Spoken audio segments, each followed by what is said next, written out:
Welcome. Hey, thank you. So today I have Bob Williams in the show. He's an ex-military. Yeah. Then he went into banking. He was a chief of staff of Citibank, and then he became a chief operating officer. And today he trains people for the AI age. Yeah. Tell me a bit about your background. It's been a long and varied career. It really has. But basically, the big theme around it is leadership in the military. I was lucky enough to go to Sandhurst to do officer training. Loads and loads of operational work, fast-paced operational work in retail banking, and then into executive development. So it's really given me that look now from leadership, from a military perspective, into operations, to then refocusing on leadership and how to really make these operations even more efficient going forward. So that's kind of the history of where I've been and who's sat in front of you now. So you went to the military, Yeah. and you got the military culture of hustling, doing, and then you went into the corporate world. Yeah, well, it's a really funny thing about the military leadership style that a lot of people don't know. And actually the military leadership style is one of the most collaborative leadership styles out there. Yeah. There is not one soldier who will run towards danger if they don't believe in your plan. So as a leader in the military, you are constantly selling your plan, you're constantly making sure that the people appreciate your plan, and you're collaborating with the team to really pull out their experience in their military lives and careers so they can add value to the plan. And one of the things that we do in the military is we always give our orders with the appreciation of our leaders' orders and our leaders' orders. So with that in mind, if my particular plan breaks down, everyone who's working with me knows what we were really meant to achieve for our leader. So then they can use their freedom of movement and all of the knowledge that they have to actually still achieve the leader's goal. So it's a very, very collaborative way of working and a collaborative leadership style. So it's really, really nice the way that it works. But don't you have an incentive problem?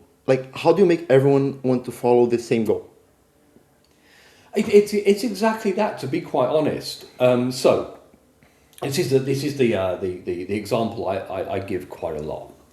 Now, if I say to you now, right, Joel, go out and get me a cafe latte with 2 pumps of vanilla, and I want it with soy skimmed milk or whatever, yeah. And you go running out and you get to the cafe and they say we haven't got any vanilla, yeah, and you come back with nothing. Because they didn't have any vanilla. You didn't want to get me a coffee that I didn't ask for. But if I say to you, go out and get me a latte with 2 pumps of vanilla, soy skim milk and whatever, because I'm super thirsty and it's in order to quench my thirst.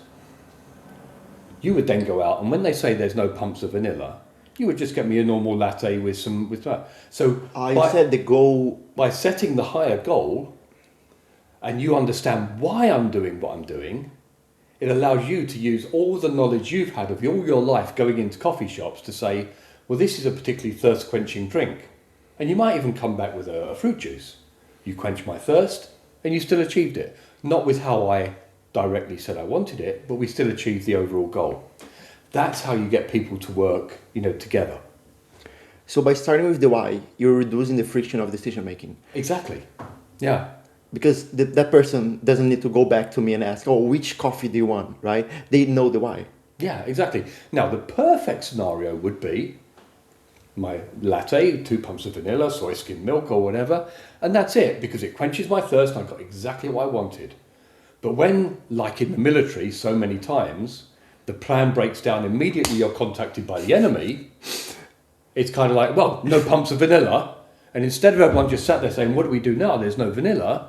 They go off and get a glass of orange juice and everything's fine. Everyone has a plan until they're punched in the face, right? Exactly. It's a well-known military phrase. No plan survives contact with the enemy.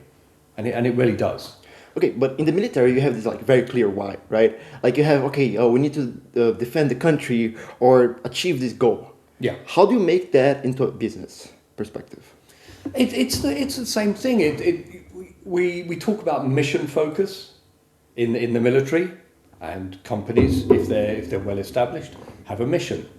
We don't talk about vision so much because that's held up in government. But you have the vision statement of a company. that outreaching North Star 5 years from now, where we would dream to be, which comes down to the mission statement, which is what are we going to do in the next 1 or 2 years, and we do exactly the same. It's called mission command, what I'm talking about in the military. So mission command. In exactly the same way, we have mission command in the military. If a company is well organized and they have a very clear mission, then they have something that everyone in the company can get behind. But how do you get to this clear mission? Like, for example, I have a company, right? Our mission is to implement AI for big business and help like South America be a more technological place. And we have like 20 great people. And I really want them all to align in the mission. But the problem I have is that some people think the mission is one thing, some people think the mission is another thing. How do you make it very clear in one phrase what the mission really is? Like for the owners and the C-levels or whatever. I think in this scenario, and this goes into like the executive coaching, I've got to ask you the question, why do you think some people think it's different to another thing? And you've got to go back, you've got to do a little bit of soul searching that if this is the mission of my company and it's where we all need to go, what am I doing wrong that some people don't really understand that it's in this particular direction? So then you've got to go back and you've got to speak to your people and you've got to say, where do you think I'm going? What do you understand by this mission? Where would you like to take it? What would you do if you were in charge and things like that? And listen to what would you do if you were in charge? That's a great question. Yeah, exactly. What would you do if you were setting this mission statement? What would make it more powerful? What would make everyone follow me? So, okay, so now you have this mission, but how do you align the incentives of the people to it? Okay. Because let's say my mission is to make a great product, right? And I have salespeople, and I'm giving the commission on every sales they bring in. Yeah. They're kind of not aligned with the mission, right? Because they're going to try to bring as many clients as possible, even if they cannot solve the client problem. Yeah. This is my true passion, Joel. This really is, because then you go from the mission to what creates value towards that mission. Okay. Now, in exactly the scenario that you put in there, if you just say, I want you to sell this product, people will go out and they'll find the easy sells, they'll find the toxic revenue that you sell for 50,000 and it ends up costing you 60,000 because it really wasn't working and it's not good for your brand. If you say, we want clients that will create value towards this brand that we want to have, that will create value towards the development and the innovation that we want to do in this company, then you're setting out some really cool parameters for those salespeople to go out. And you have every right to say, that one, no, it doesn't fit with our brand. We are doing financial services and whatever. You may have this beautiful deal with a farmer, but actually it would take too much attention away from our financial services products. It is not going to be good revenue for us. And you have to you don't have to, but there's going to be a really serious thought process as to do we really want to, move away from our mission. Our mission is to do this in financial services. There's a pharma company, it's super interesting. There's a whole lot of revenue there, but actually, is it worth it to go away from our mission? So what you do is you start saying, right, I want to create now value towards that mission with everything that we do. And you being able to say no to the opportunities that are not close to the mission. Exactly. Well, always. Missions are fluid. Now, if, let's say, your average ticket size is 50,000 or something, and this pharma company is at 500,000, and it's a really great opportunity for you, you've got to maybe think, okay, do I now create a second branch that is pharma and do this? But if you can sit there and you've got to have that sort of leadership, discussion, as in, right, this is on the table, do we really want it? And think about how that actually contributes and adds value to the vision. Yeah. Now you can say, actually, this is a great thing. We never saw this coming. Pharma's good. Let's do it. And you have every right to do that. And then you say, right, I'm going to create the pharma division, and I want salespeople that will actually now create more flow into the pharma.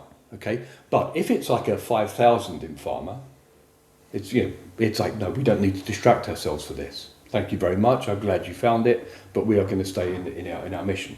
And that's, as you say, that's a brave thing to do, is to turn around any revenue in these days.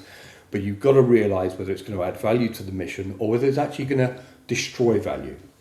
And then when you start thinking about destroying value, you know, for that 5,000 that it was going to bring in, it's going to divert attention from all the tech staff away from this great financial product to start doing a bit of a pharma product. The quality of the financial product starts going down.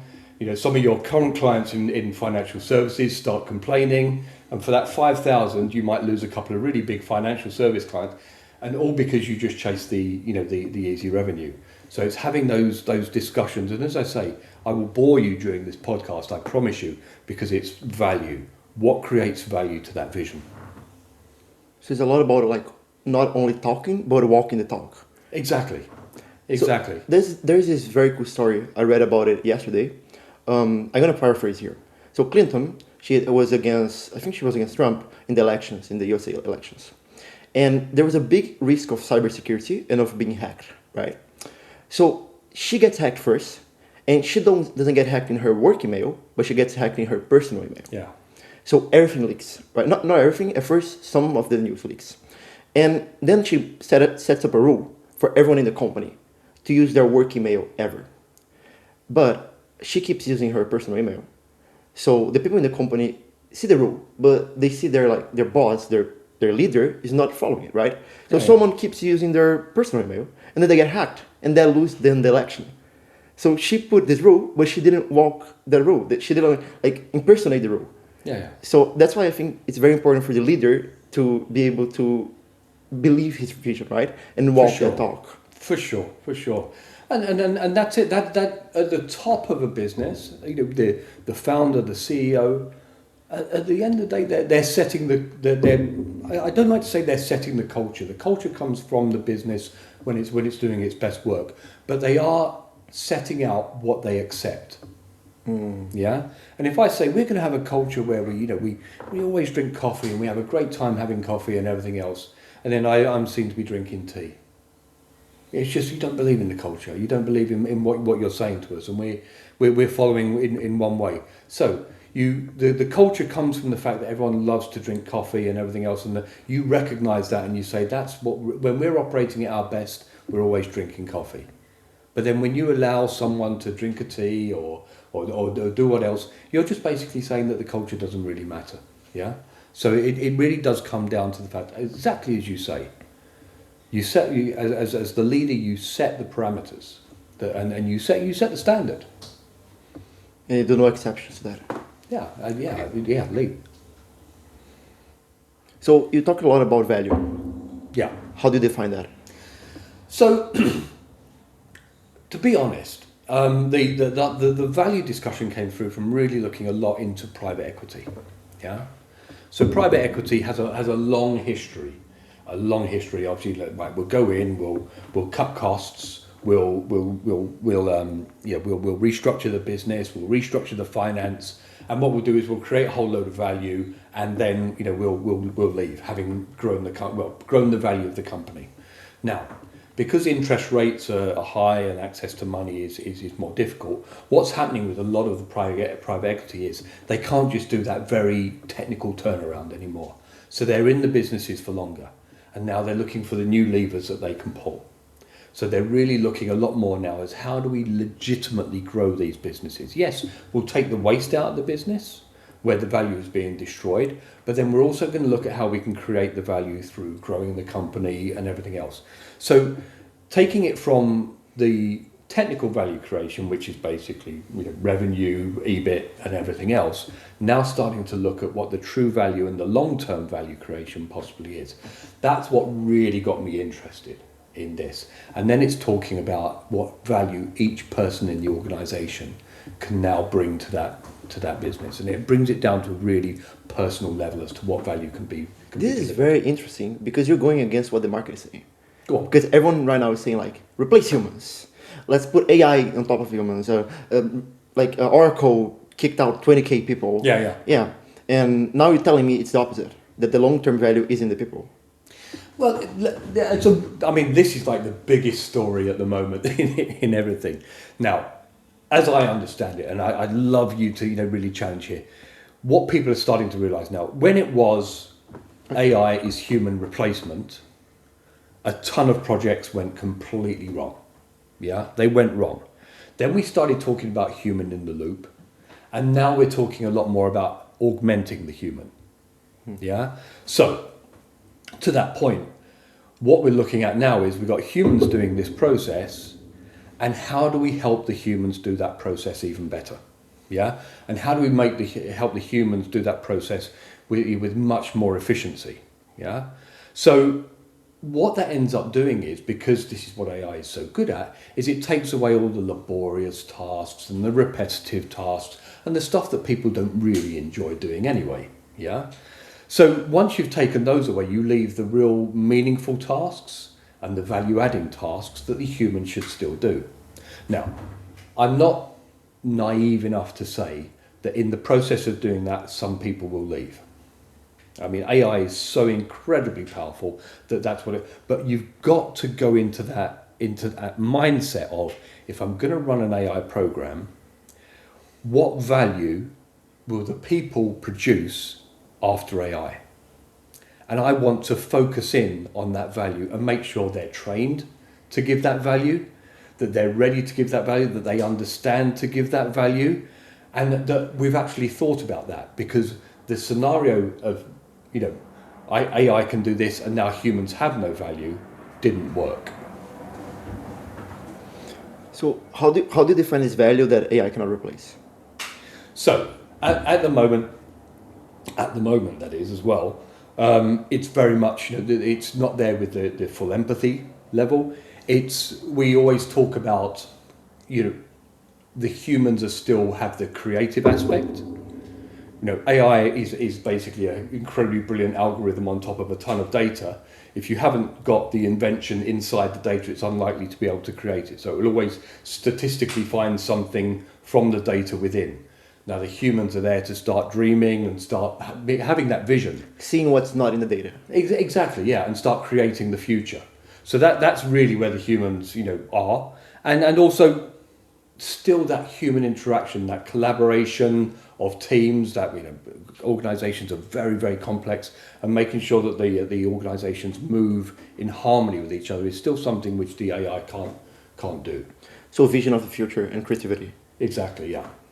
And how do you look into that? Like, let's say I'm trying to hire new people, or like trying to find which people in my business to maintain. How do I find that in people? Because that's very, if it's technical skills, like coding, it's easy, right? It's easy to evaluate. But that's being commoditized. Or like words or Excel skills. But how do I see creativity in someone, right? How do I see vision in someone? That is an absolutely awesome question. That really is. And to be quite honest, I could say, that you could do psychometric tests, you can look at this, you can look at that. To be quite honest, the way to do this is for the leader to know the person. Yeah? We spend a lot of time, measuring how our people are doing and everything else. You get to know the person. You get to know what is inside that person. And when you do, you understand whether that person has a bit of a spark for creativity and things like that.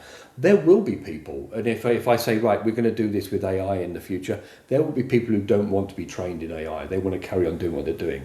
And they've made their own selection, unfortunately. But then there will be the people who will say, right, I'm on this, I want to do it. And it's looking for that potential within people. Yeah.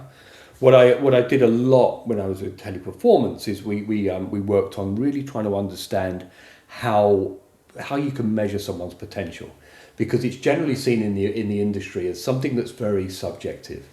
Joel's a nice guy, I get on well with him, he's always laughy and fun in the office, he's got great potential. That's not really the case. So we're really looking into understanding what the competencies of the future organisation are. So understanding if we're going to achieve our vision in 5 years, what do people need to be good at? Always. And it's looking at vision first, mission first. Exactly, always looking at that vision. Yeah. So if we're going to be the biggest AI company in the world or whatever, then the people in that company will need to understand AI very well. Looking at these people, who really wants to learn AI, who's already with AI and everything else. Then to your point earlier about culture, who actually embraces the culture of this company? Yeah, who's just collecting a paycheck? Because that's also the potential that the people have. So it's looking at those now it's becoming a little bit more tangible and a little bit more objective, because we can see that, you know, Bob just comes along and he just, you know, collects his money and he does what he has to do. But, you know, Joao's really in it with us from a culture perspective. So Joao has more potential in the company because of that. Because, and again, to your earlier question about the salesman who just sells absolutely anything, you know, great. You know, sometimes it's so nice to keep that person going, but in the long run, if that person's leaving a trail of dead bodies in his wake, you know, he's a toxic salesman, then eventually the value that he creates now is going to go. So it's always looking now at that potential. And if creativity is going to be one of your competencies you need in the future, start looking for it. Start talking to people and understanding if they truly are creative. I think it's hard to like know how culturally fit the person is before they get in, though. It is. And again, you're asking some awesome questions here, I've got to say. My experience here is, and we went through a long time of saying they should have a culture fit. And actually, you know, that turned out to be the wrong answer again. They should be a culture complement. Yeah. This goes in. This is like the starting discussion of like diversity, equity, and inclusion and everything. Yeah. If I believe that we should always drink coffee, and you come in and you say, "Oh yeah, I like coffee, but I also like to take a tea every now and then," then come in. I'd like to know, you know, what's so good about tea. Yeah. And then we start understanding, because suddenly, you know, maybe tea actually does turn out to be a little bit better than coffee or whatever. So, you know, it's not like you're dead against me and you say, "Screw coffee, I only drink tea," because that's going to really make the business difficult. But if you bring in some new ideas, you can complement the culture. You can complement it with your diverse ideas as well. Because, you know, I'm giving some really trite examples, but then if we get down to an AI program or something like that, and everyone's going in this direction, and you just say, "Just a minute, have we looked at this?" And it turns out to be the golden idea. We need that. If I hire 100 Bobs, we're all going to think like Bob. If I hire 100 Bobs and there's Joao, then there's a chance that, you know, Joao might come out with something else. So it's having that diversity of thought. And that actually, in my opinion, is the true power of diversity, equity, and inclusion. This is very funny because it connects to like relationships. Because a lot of people, or even me, a while back, I was like looking for someone exactly like me, right?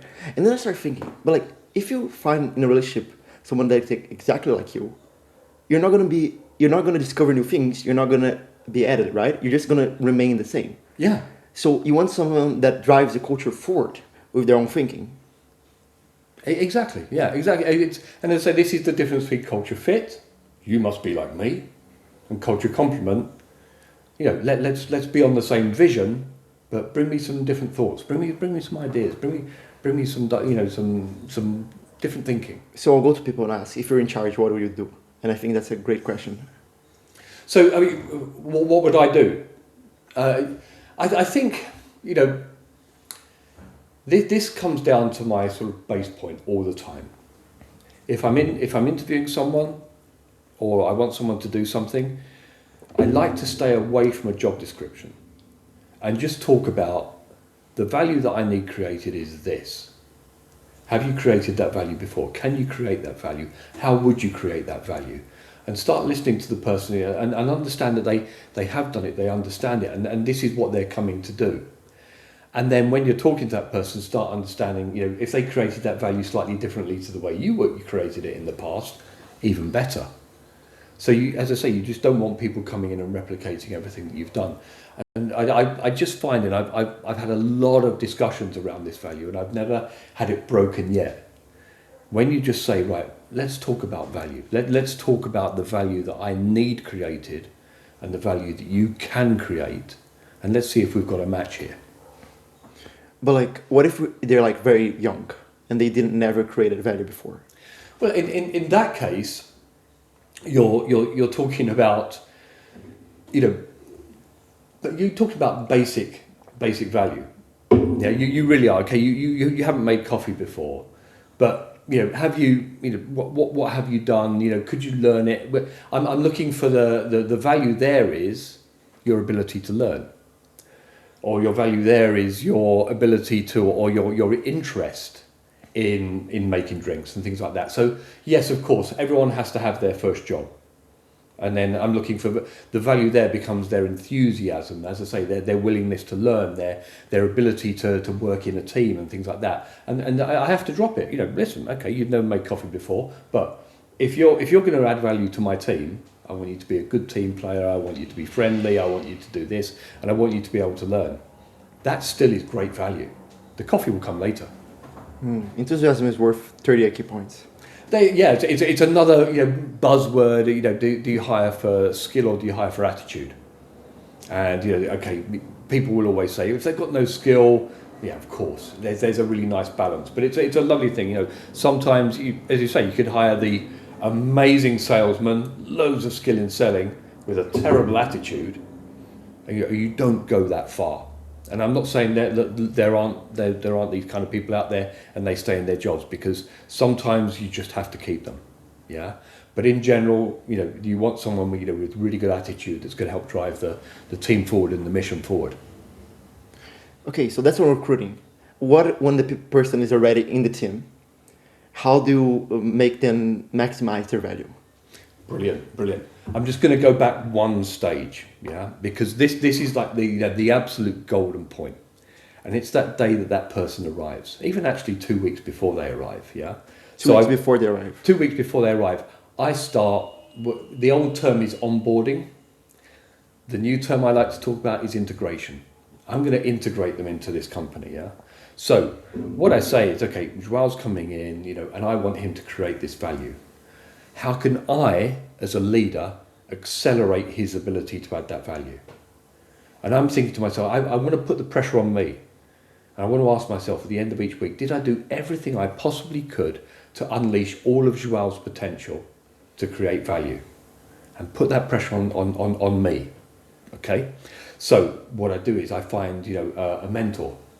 And as someone who's been adding that value for a year now or so, I say, right, sit with Joao and just... In the company? In the company, yeah. Sit with Joao and just tell him how you've been doing it and everything else.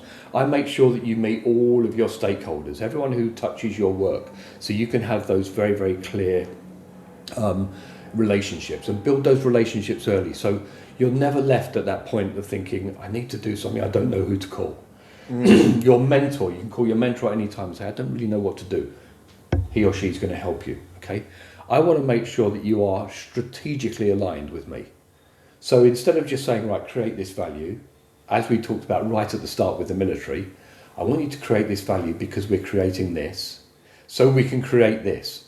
So you're like, okay, brilliant. I know exactly where my value's going, yeah? I want you culturally aligned, okay? This is how we do, this is the way we kind of roll. This is what we do and everything, yeah. I want you aligned from a compliance perspective.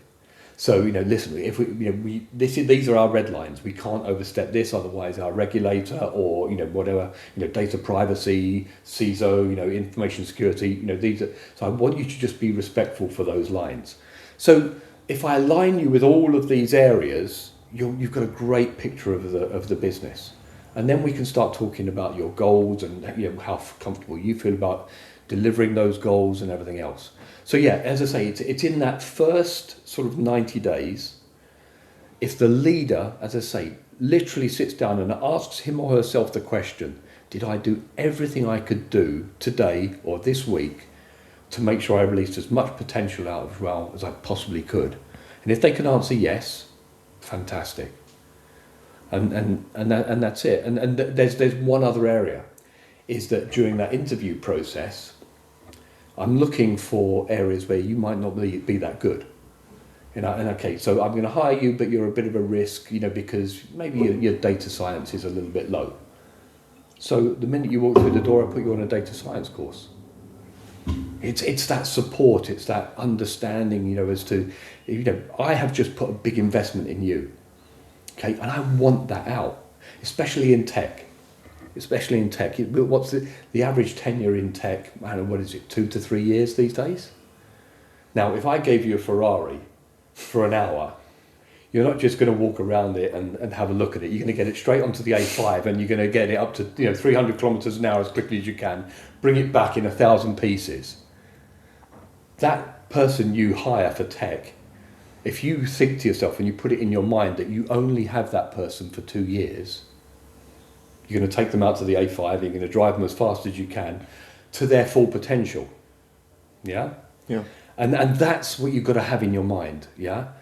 The other way I could look at that is, if I've got a surfboard, yeah, the Ferrari doesn't have the potential for me because I can't put my surfboard on top.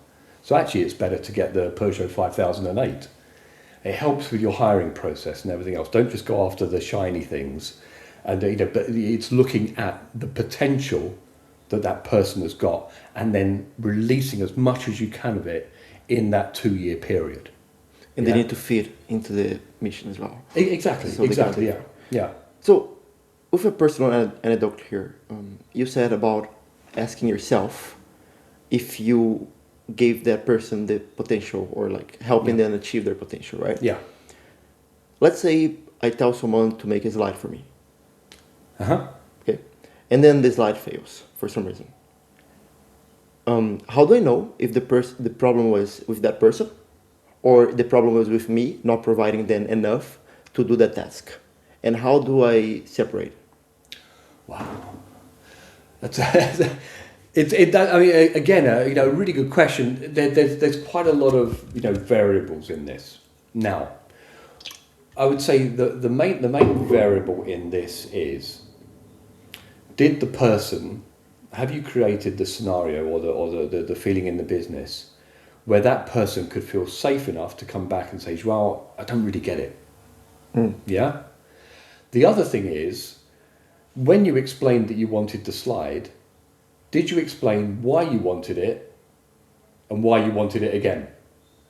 Yeah, to really explain that, you remember we always said the mission, the leader's mission, and the leader's mission. Now I know it's your company, so it's a little bit hard to go higher than you. But the fact of the matter is when you explain the why behind things, I need you to create this slide, I need it to look like this and this, because the goal of this slide is to achieve this. Then the chances of success are so much higher, because the person can say, well, if you want to achieve this, why are you asking for this particular part here? And and you've got to create that scenario where those questions are absolutely acceptable. Okay, so if the goal is clear, because it's very hard for a leader or a manager to know, because people say, oh, the manager output is the output of him plus everyone below him. Yeah. But how does he know if it's the person fault? I got what you said, but how do you objectively know if there's the person's fault or your fault as a leader? Let's say I have someone in the company and they're underperforming. How do I know if it's their fault or is it the company fault? And where do I know if I should remove them from the company or not? I'm gonna say on this one that it always rests with the leader. It really does, and it's that reflective question. Did I do everything I could do to make sure this person could be successful? Okay.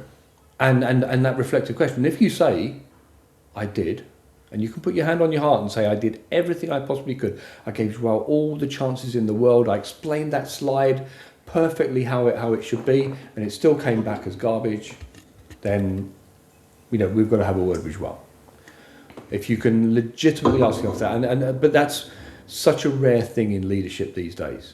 Is to really sit back and reflect and say, did I do everything I possibly could to make that person successful? And because if you go with that and you've got a team of 10 and your being is to make those people as successful as you possibly can, what can go wrong? So let's say someone failed me, I did everything I could successfully do. But let's say they just made a mistake, right? Would you go for positive feedback or would you go for negative feedback? Okay, another really great question. Now, we're getting into the realm of something. I don't know if you've ever heard of it. Have you heard of psychological safety? No. Okay. Psychological safety is an absolutely beautiful concept. It really is, and it's something that was created in the 1960s, and it was made quite famous recently by Professor Amy Edmondson. And what it comes down to is psychological safety is basically creating a team environment where you feel okay to fail, where you feel okay to challenge, where you feel okay to speak up, and you feel okay to be different. Yeah. And it all sounds very, to a lot of leaders, it sounds like, oh, this is very soft, and the name isn't particularly good because, people respond quite badly to psychological, safety. But the fact of the matter is that Google tested this, and they had a look, and there was one common denominator in all of their high-performing teams was good psychological safety. Yeah. And it was a long way to come around and answer your question. Now, if João, when he was doing that slide, tried really hard and failed intelligently, he was acting upon all the things they did, but failed intelligently. We should actually celebrate that failure and say, listen, you put everything you could into that, and it didn't work. You really did everything that you could to with good intent, and we appreciate what you did. Well done. If João just threw something together, in 5 minutes and didn't care, that's the failure that we punish. Yeah. So it's or you have to ask why. Why did you do it in 5 minutes? Turns out that he had 100 other things that had to do. It's a leadership failure that he didn't have time to create quality work. Always looking at that reflective side. But like I say, it comes down to that part where you actually say it failed, and we actually celebrate that. It sounds a really strange thing to say. Let me just give you a little vignette on how it comes through. But as Amy Edmondson starts a very, very famous keynote on psychological safety, and she says, there's a nurse, and she stood above her patient, and she picks up the syringe, and she looks at the syringe, and she thinks, that's got twice as much medication as it should have in it. And she thinks to herself, that's not right. And then she thinks to herself, the last time something like this happened, I phoned the doctor, and he berated me for questioning his guidance. So she didn't call the doctor. And she stops the question. It stops the speech there. Now, we don't know. Did she administer the whole syringe, and did something bad happen to the patient? Did she not do it, or whatever? But it's that thing. Now, if when she had called the doctor before, he had said, thank you for calling and checking on me. I appreciate what you're doing, but it is the right amount. If you're ever in doubt again, call me. Then we have that. We have a much, much better scenario. That is basically psychological safety.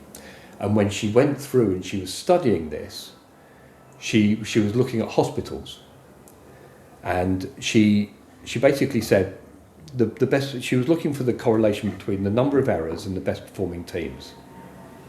And she said it was ridiculous because she found the best performing teams and they had the most amount of errors. And the reason being was they had the psychological safety to report their errors. The badly performing teams weren't reporting their errors. So actually the output, the value, was much, much lower. Yeah. Whereas so it was a long, long way of answering a very simple question. It's creating that scenario in your business where, listen, it's okay to make an error as long as it's an intelligent error. The only way of learning is making errors, right? Exactly. Oh yeah, absolutely. Yeah. But I really like what you're saying about this margin of safety, but there's a very big pressure here. Because at first, you need to have the best people in your team. So you need to eliminate B players or C players, because A players don't work with B players and C players. That's Steve Jobs code.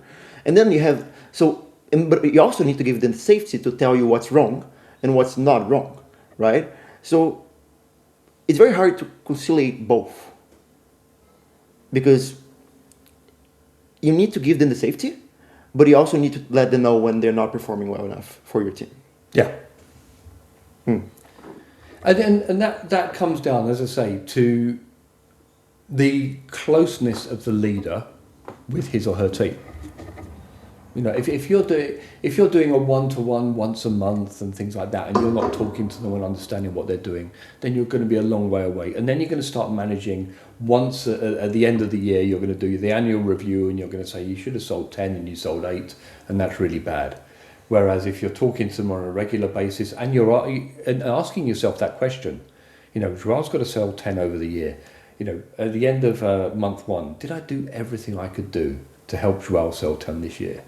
February, March, and onwards. When you're asking yourself that question, and you say by March, I have done everything I can, and he hasn't sold everything, it becomes a very clear, discussion that needs to be had.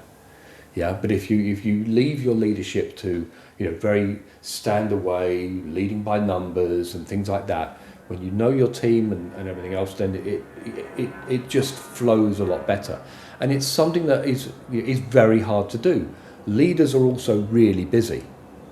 They really are. So if you say to them, you really should have a good one-to-one and you should really speak to your people a lot more, they'll say, I haven't got time for all of this.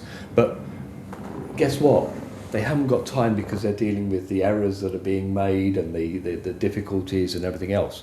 So when you're focused on the value and you're focused on making sure you help your team create that value, then it falls together. So what makes a good leader is knowing your mission and knowing your people. Yeah, absolutely. And being radically committed to releasing all of their potential onto the value and the vision. Yeah. So should you train people to be leaders? As a leader? So it's a really good question, because what I have found here is there's a lot of leadership, training and things like that. And you could go away. I could send you away to Nova, and you could go to Nova for a week and do leadership training. You come back here within a week, because business took over, it's all gone. In this case, and I am a coach, so I would say this, but gradually coaching people and sticking with them and working with them and being supportive with them is the way of making sure that the change becomes sustainable, not just like a 1 week intensive and everything else. It's that sustainability of change. It's understanding how you're almost making micro habit changes as you go along. And although we know the 1% rule from James Clear, 1%, you're 33.7% better by the end of the year. Just constantly doing those little things all the time. And that's how, doing those things, from a leadership perspective, you become a 33.7 times better leader at the end of the year, because you've worked away at it. So there is this mystery around how C-levels operate. And me and Joao, we always question ourselves, what do C-levels actually do? And we have this opportunity now to ask you. You've been Chief Operating Officer of Barclaycard in Southern Europe, if I'm not mistaken. So it would be really valuable at least for me, to understand what does your day-to-day look like, and what are the challenges you have to face, and how do you deal with innovation in such a big corporation as a C-level? I think your last part answered your own question. Now, as a C-level, you've got to have a certain amount of trust that the leaders that you've got are able to run the business that you're running. Now, which leaves you as the C-level to be looking at the strategic advancement, the innovation, and everything else. At the C level, you've really got to be looking at the next 5 years and how we're going to be better, and we're going to progress further than our competition. If you're at the C level that's looking at how we're achieving this week's numbers, then you will only achieve this week's numbers for the following 52 weeks. What you've got to do is you've got to create that trust in your team that the numbers will come, so you can start looking at how you're going to innovate. And this is the paradox at the moment of AI, is that so many people are still looking at trying to achieve what they've got to do on a weekly basis or a daily basis, and they haven't got time to understand what this AI can potentially offer them. And it's also, as I say, another paradox of this is whether you believe that you should have a chief transformation officer, or whether everyone is responsible for their own transformation. Yeah. So if you give me a chief transformation officer as a chief operating officer, I sit back and say, well, that person will transform my organisation for me. Absolutely not. You have to be the person. I know how this operation works, and I am going to be the one to transform it. The chief transformation officer then becomes your kind of centre of excellence for how to actually make that transformation happen. So, like I say, there's some really nice models that show, at the coalface, you've got the people and they are doing the work. Then their leaders are helping them do the work as efficiently as possible. Then the next people up are looking at the process improvements. And then you get into the semi-strategic changes. Then you get up to the chief operating officers who are looking at major strategic changes, and how what we do affects the community and everything around us. So I described 6 levels in an organisation there, which is where Barclays and many other banks are. So not a lot of companies have that kind of that amount of depth. Organisations are becoming a lot more flat. But someone who's sat there at the executive table has to be looking at how do we basically make this company sustainable for the future going forward. Right. Sustainable, but isn't that against innovation? Well, sustainable is actually keeping pace with innovation. Sorry. Yeah. So if innovation is going at that speed, and my sustainability is going at that speed, then I'm behind. In 10 years' time, I'm that far behind. So sustainable is actually keeping pace with innovation. So if you're at sea level now, as you were years ago, how would you implement AI? It's there's that again another great question, and I see it in 2 levels. Yeah. So we have AI at the operating level.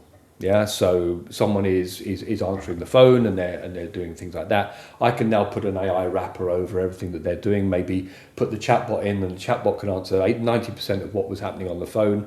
And it jumps out to the agent, and the wrapper on top will help the agent very, very quickly find the data that they need, answer the call. Call is over. Yeah, that is process AI. Then when you get up to the sort of strategic level again. And this is where you now have to start thinking about how AI can completely re-look at your business. And then this is something I was explaining to someone only yesterday, and I think this is the most beautiful, beautiful analogy, yeah? It's the dishwasher analogy, yeah? Sure. So, how you wash dishes with your hands, yeah? So you get the dish, you get the soap, and you rub it like that and everything else. That's the manual dishwashing. Look at a dishwasher.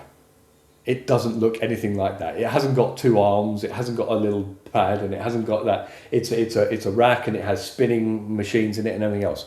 So when you get up to strategic level, you've got to start thinking about, no, I'm not going to automate the process that I'm doing. I have to look at the AI's ability to completely rethink what we're doing. And that's the difference in the areas about how I would implement now. Looking at it from a chief operating officer perspective, yes, as much productivity where it's very process based, but then when we get up to the strategic area, what can we completely rethink? Are you talking about new revenue streams, new business models created with AI? Exactly that. Yeah, absolutely. I guess if you look, so I came from Barclaycard, very traditional credit cards and everything else. And then look what Revolut has done. Yeah, so that's the dishwasher. Yeah, Revolut doesn't look anything like Barclaycard. Right. Yeah, Barclaycard literally was you got the card, you would sometimes get a paper statement, or but then you could get your statements by email, and that was pretty much it. But how do you know? Because you're a CISO, you've been working in this company for 30 years. You don't really know how to innovate, or you barely know AI. So how do you know how to redesign your business from scratch for AI? Well, that's where the people will be more successful. That really is, and that's why, the golden example. That's why Apple designed products no one ever knew they needed, and things like so. And that's why Nick from Revolut came along with Revolut and created something that people didn't really know. That we were all happy with our little plastic cards. Then he came along and put it all on a phone, and it was all fantastic. It's that vision that it really is, and winding it back to the discussion with everything you said about vision and seeing the exactly, and then winding it back to that psychological safety. So I could sit in my team meeting and I say, wow, I haven't got a clue. What the hell should we do? And then Joao puts his hand up and says, I tell you what, I was looking at this the other day and it's really interesting. It's then having, being able to have that voice around you that we all trust each other enough that someone says, I think we could do this, and we could do this slightly different. And it's like, okay, that's really interesting. Some of the ideas will be rubbish, some of the ideas will be fantastic, but we have to have that open environment that someone says, I saw this, and maybe we could go in that direction. And to give you that crazy idea that may or may not. Exactly. The freedom of failing in the company. Exactly, yeah. But this connects everything you're saying, because you're also saying that if we train an AI on the Apple business or the Revolut business, the banks before Revolut, you would never create Revolut, right? Yeah. Because you would just create better cards, but you wouldn't create a digital card that you can use whatever you want. So that's where humans are still ahead of AI. Exactly, yeah. Actually, Nick, when he was starting, he had this idea of Revolut. Basically, he was like, "Oh, but why do we have to pay extra fees for exchange rates? It's kind of stupid. Why don't we just have a few bank accounts opened simultaneously in different countries, and we just have one-to-one exchange rate without any fees?" And when he went to the finance guys that were found in different banks, they just told him he was completely crazy and it's impossible to implement it. Yeah. And then he sat down with a team of lawyers for a few days, and then they were like, this could work out in another universe, possibly in 20 years. He just went and did it. Yeah. Probably the craziest banking idea that ever worked. And it worked really well. Yeah. Yeah, and now, $75 billion company? Exactly. It's huge. It's crazy. Yeah. Yeah, I have one more question for you. Can I just before? Can you hold it? Just to what you just said there, because one of the things that was really, really important about what you said there was Nick was fed up. Nick was annoyed. I have to pay these fees. It's ridiculous. Why do I have to pay these fees? So many of us design our products around our last best review. Around what? Sorry. Our last best review. So you come to me and you say, Bob, that was the greatest coaching session I've ever had, and I'm like, fantastic. I'm going to coach exactly like that. What I should do is I go over to Joao, and Joao says, I didn't really enjoy the coaching session. What didn't you enjoy? Because that's where I've got to work. So then when Nick says there and says, this Barclaycard, it's fantastic. It really is. It's shiny and everything else. It pays everything. I can use it anywhere I want, but I don't like the fees. Suddenly you've got something there. Yeah. So this is something we do a lot. Is you listen to your customers who love you, you listen to your customers who are meh, and you listen to the customers who hate you. And when you listen to all of them, you suddenly start building up a picture of a product that would actually be, would be far better. But who do you listen to more? The ones that hate you? Actually, sometimes, yeah. Okay. Yeah. So just going back to coaching, because I had this question. So let's say you're coaching someone, and I tell you about my habits. How do you tell me my habits are shit without telling my habits are shit and getting me on the defensive? And in that scenario, it's not my job to tell you your habits are shit. I start asking you, does that habit work for you? When you exercise that habit, what was the outcome? Was it good? And okay, the outcome was like that. So how did that outcome, sort of work for you and the people in your team? Okay, it worked like that. What do you think the people in the team actually thought about it when you exercised that habit? And then I'm making you think. I can say, actually, yeah. When I did that, everyone rolled their eyes and they didn't like it. So I didn't tell you it was a bad habit. You worked it. We just talked about it. It's my job to just ask the questions and to be really curious about it. I might have an opinion, but if I judge you, that all I'm doing is just pushing what I think onto you. I have to just I have to be more and more curious, and so yeah, exactly that sort of process of okay, that's interesting what you did there. How did it go? You make questions and make me reveal my own problem to you. Exactly. It's like sales. Exactly. It might be, yeah. When I did that, everyone loved it and productivity went up. Do you think we should carry on with that habit? Yeah, I think we should. So it's a good one. Yeah. Okay.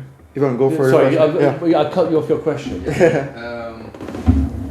so particularly interesting, especially because you've been in TP, and what you did in TP was basically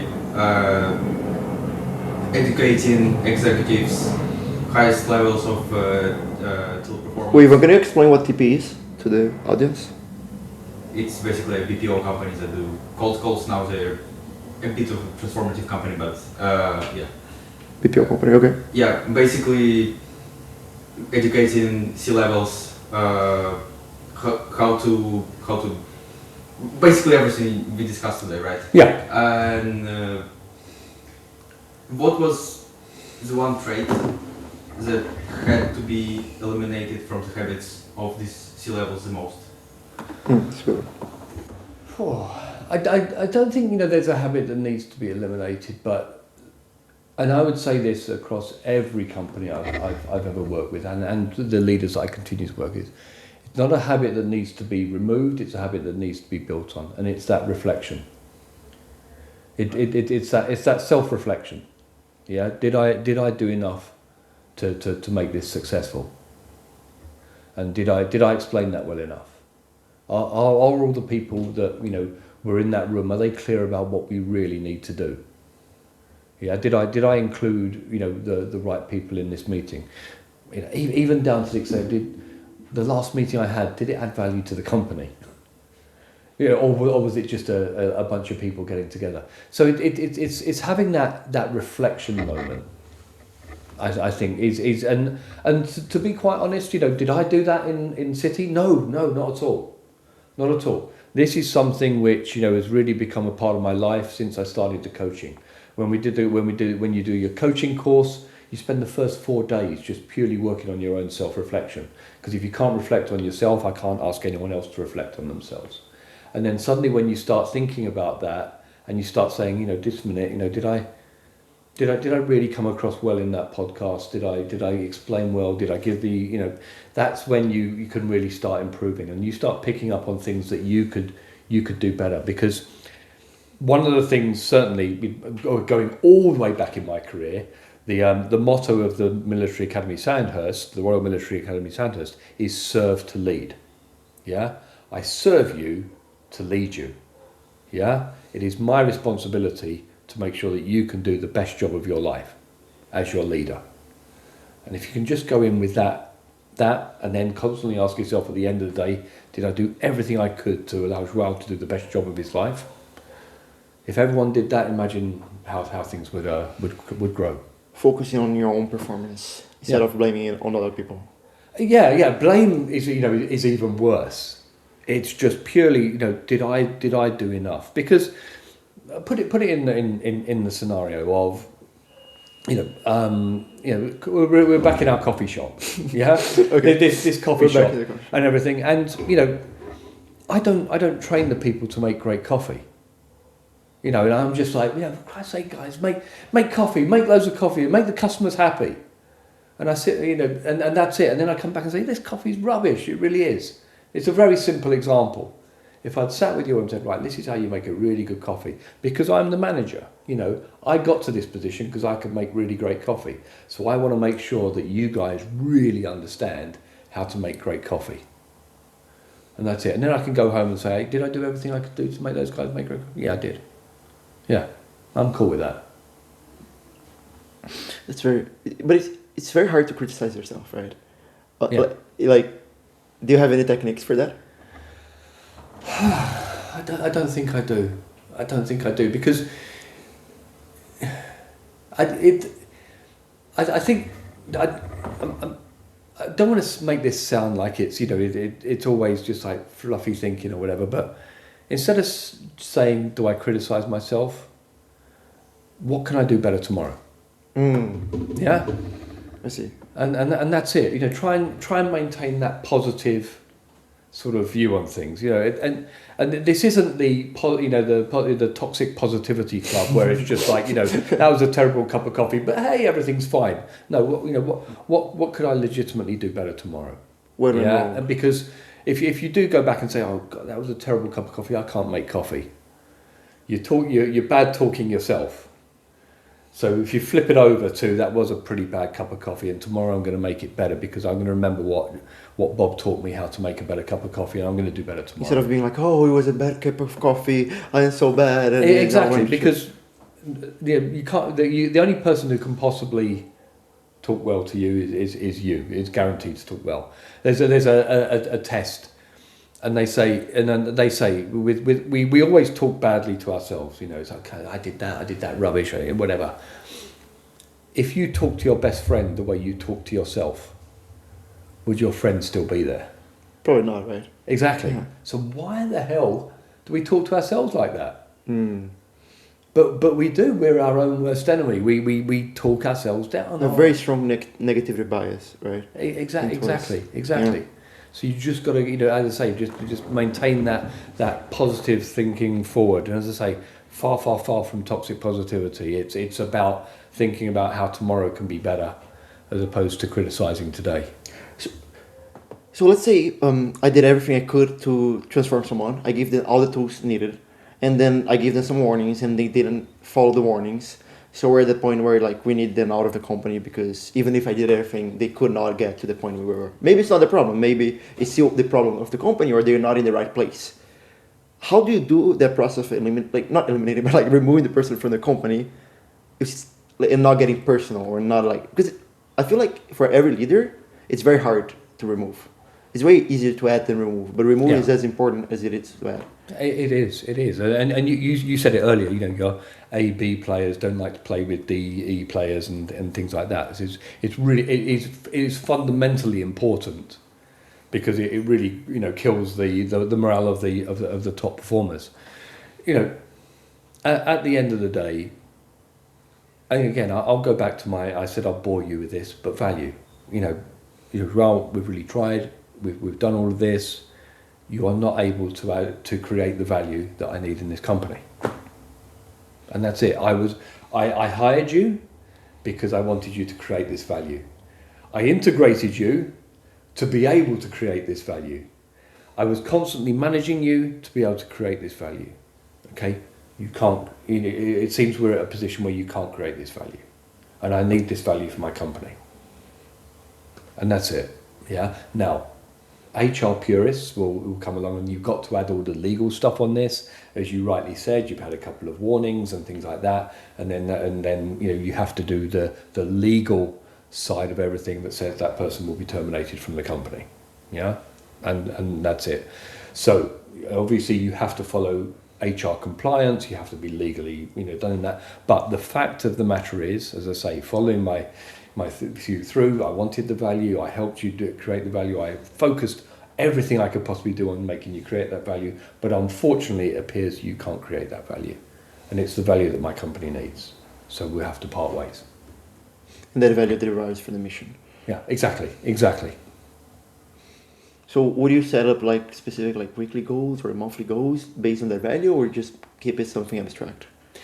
Again, another really great question. And there are the people out there. There's a school of thought out there where people say get rid of all performance reviews, because you should be speaking to people every month, every week, you know, and they should know where they are all the time, not leaving it till, you know, the end of the year and then just saying actually you didn't do anything right, because you need to be making decisions all the way through the year. Now, I personally think it's quite healthy to give people a review, but I absolutely am in the camp where I should be talking to you so much that nothing's a surprise. And if I well, let's go back and test it on the question. If I don't speak for you for 2 months, how am I going to be answering that question of did I do everything that I could to make you successful? Because the person didn't even know, right? Exactly. I haven't spoken to you in 2 months. So if I ask myself that on a weekly basis, that would be 7 no's. And then, you know, maybe I have a one-to-one with you in month 2, and I say, yeah, well, maybe I did just this once, but I've lost 7 weeks. So we should be constantly, you know, being able to answer that question at the end of the week. Did I do everything I could to make you successful? I see. Okay, thank you, Bob. Thanks to you. It's been an absolute joy. It really has. Where can we find you? Well, you can find so I have a website, bobwilliamscoach.com. You can find me on LinkedIn, Bob Williams Coach. And that's where I am. And you give leadership coaching, right? I do, yes, I do. Yeah, I love working with executives. As I say, you can probably hear the way that I approach things, but it is from a value perspective first. It really is, because companies only survive when they're creating value. But the people can create so much value when you lead them well. This podcast was like a lesson for me, I think, for everyone that listened. Thank you.